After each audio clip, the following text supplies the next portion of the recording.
సాహో విత్తనం అనేది ఈ ప్రెజెంట్ ఇప్పుడు ఎలా ఉందో అలానే ఉన్నట్లయితే నెక్స్ట్ ఇయర్‌కి అయితే ఎవరు అయితే సాహో అనేది నాటరు, సెలెక్ట్ అనేది చేసుకోరు. ఇంక ముందుగా నేను మీ ఆదర్శ రైతుని, మీకు అందుబాటులో ఉండే రైతుని.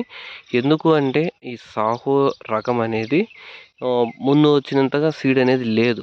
ఎందుకు లేదనేది కూడా అయితే మనం డిస్కషన్ చేద్దాం. మీరైతే మన ఛానల్ సబ్స్క్రైబ్ చేసుకోండి. అలాగే లైక్ అండ్ షేర్ చేయండి. ఎందుకు లేదంటే ముందనేది హైట్ పెరగడం లేదు. 6 అడుగులు, 7 అడుగులు చెట్టు పెరగాలి. ఎందుకు ఈ వీడియో మళ్ళీ చేస్తున్నానంటే మెయిన్‌గా ముందు కూడా చెప్పాను. డిఫరెన్స్ అనేది ఉంది. ముందు మాదిరి లేదనేది కూడా. కాయలు అనేటివి ఇలా ఇలా అయిపోతున్నాయి.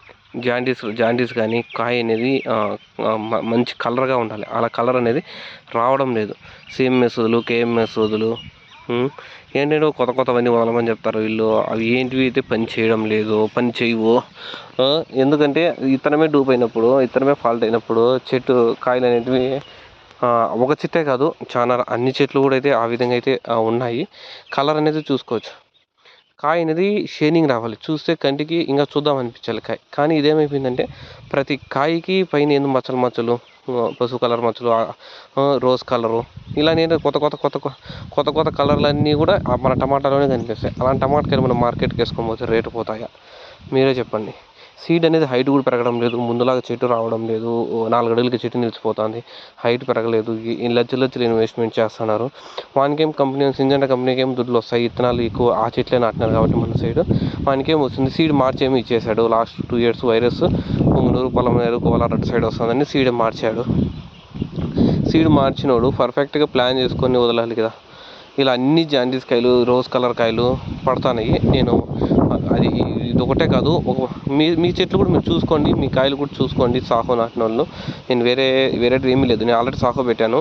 నువ్వెందుకు ఇవన్నీ చెప్తాను అనొచ్చు. నా పంట దెబ్బతినింది, అలా అని అందరి పంట దెబ్బతినకూడదు కదా. నేను చెప్పానంటే మీకు కూడా తెలుస్తుంది. ఒకరికి తెలిసినా కూడా చాలు. 100 మందిలో 90 లక్ష మందిలో ఒకరికి తెలిసినా కూడా చాలు. 0.001% చాలు నాకు.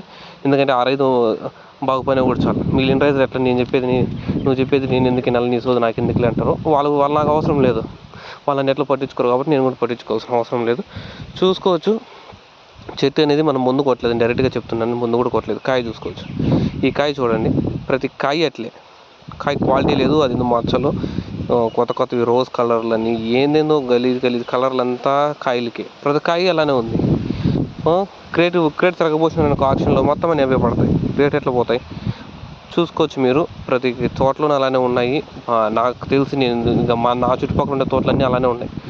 ఎక్కువైతే ఇలా rose colour, miss match colours అవన్నీ పడతాయి. కంపెనీ వాళ్ళు కూడా ఇంకొకటి సీడ్ అయితే చేంజ్ చేసుకుంటే మంచిది.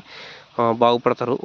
ట్రయల్ చేసి పెట్టండి, బాగుపడతారు. లేకపోతే వాళ్ళు కూడా అయితే మిస్ మ్యాచ్ అయిపోయి నెక్స్ట్ ఇయర్కి అయితే ఎవరు కొనే పరిస్థితి కూడా సీడ్స్ ఇత్తనాలు అయితే ఉండదు. అది గమనించుకోవాలి. అదే మెయిన్ మ్యాటర్. దాని గురించి చెప్పేకొచ్చాను. ఎక్కువ ఇది వానకు కూడా తట్టుకోవడం లేదు.